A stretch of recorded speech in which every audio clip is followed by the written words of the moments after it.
तर भाई very good morning भाई. आजची मॉर्निंग तर आपल्या गावामध्ये झाली आणि याला व्हिडिओत घेतलं तर आता सर्व मोबाईल यायला आला. आणि हा आपला छोटा भाई. आणि भाई आपल्या भावाचं आहे लग्न. तर आपण आहे लग्न घरी.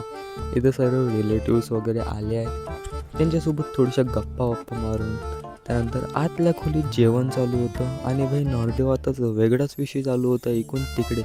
त्यानंतर आपण पटापट जेवण वगैरे केलं. आणि भाई इथं आपल्या गावामध्ये गुढीपाडव्याचा जेवण असते दरवर्षीप्रमाणे. तर इथं पण थोडंसं भेट द्यायला गेलो. आणि भाई ब्लॉगरला दुसरा ब्लॉगर दिसला, छोटू ब्लॉगर. या काकाचा तर वेगळाच विषय होता. आणि आपल्या मित्राचं दुकान ओपन झालं आहे, महालक्ष्मी कृषी सेवा केंद्र. तर भाई पटापट त्याला विजिट करा. कमीत कमी दरामध्ये तुम्हाला भेटणार सर्व. हे आपली भाषी आहे. बाकी मित्रांनो, तुम्हाला उद्याच्या व्लॉगमध्ये दाखवतोय आपल्या भावाचं लग्न